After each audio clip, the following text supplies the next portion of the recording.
ជំរាបសួរនាងខ្ញុំឈ្មោះឌូសុភ័ក្រមានអាយុ34ឆ្នាំនាងខ្ញុំមកពីសាលាស្មោះអាស្គូលក្នុងខេត្តសៀមរាប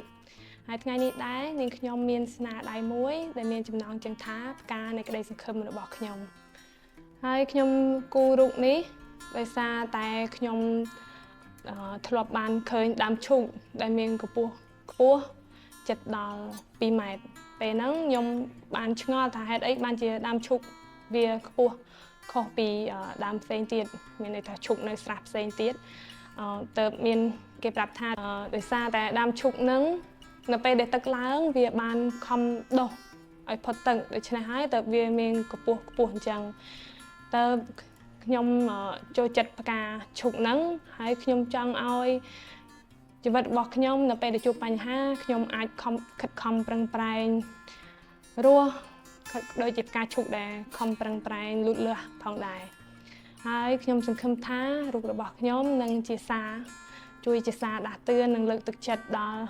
ខ្ញុំខ្លួនឯងព្រមទាំងបងប្អូនទាំងអស់គ្នាដែលកំពុងតែជួបបញ្ហាចេះលួងលោមខ្លួនឯងមើលថែខ្លួនឯង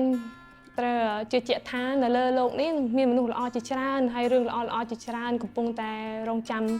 ពួកយើងនៅថ្ងៃខាងមុខដូច្នេះហើយខ្ញុំ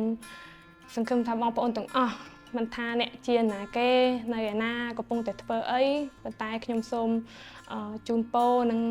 ចូលរួមចំណែកលើកទឹកចិត្តដល់បងប្អូនទាំងអស់គ្នាសូមខិតខំប្រឹងប្រែងតស៊ូជំនះគ្រប់ឧបសគ្គ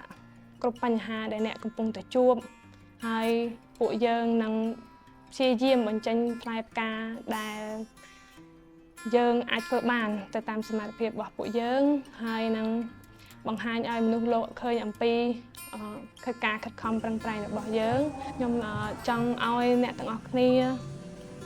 ទទួលស្គាល់ខ្លួនឯងហើយនឹងពេញចិត្តនៅអ្វីដែលយើងមាន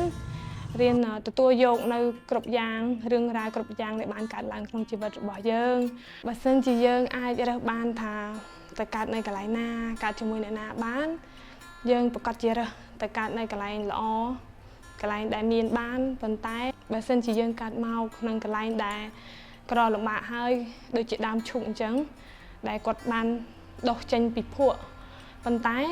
ខ្ញុំចង់ឲ្យយើងនឹងរឹងមាំដូចជាដើមឈូកខំប្រឹងដោះលូតឲ្យផុតពីភក់ផុតពីទឹកជំនន់ផុតពីអីទាំងអស់ដើម្បីអាចបង្ហាញផ្លែផ្ការបស់យើងដល់ឲ្យមនុស្សគ្រប់គ្នាបានឃើញហើយមិនថាមានរឿងអីក៏ដោយសង្ឃឹមថាទាំងអស់គ្នានឹងទទួលយកគ្រប់រឿងដែលបានកើតឡើងដែលបានកើតទៅហើយមិនថាជារឿងល្អឬជារឿងអាក្រក់ហើយសង្ឃឹមថាវានឹងជាបទពិសោធន៍សម្រាប់ជីវិតយើងដើម្បីឲ្យយើងកាន់តែរឹងប៉ឹងនៅថ្ងៃក្រោយទៀតហើយជាចុងក្រោយខ្ញុំសង្ឃឹមថារូបនេះនឹងជាសារដាស់តឿននិងលើកទឹកចិត្តដល់បងប្អូនទាំងអស់គ្នាហើយសូមអរគុណដល់ពុកម៉ែបងប្អូនទាំងអស់ដែលបានចំណាយពេលវេលាដ៏មានតម្លៃរបស់អ្នកមកតាមដានវីដេអូរបស់ខ្ញុំពីដើមដល់ចប់សូមអរគុណហើយសង្ឃឹមថាបងប្អូននឹងពេញចិត្តនៅស្នាដៃមួយនេះសូមអរគុណ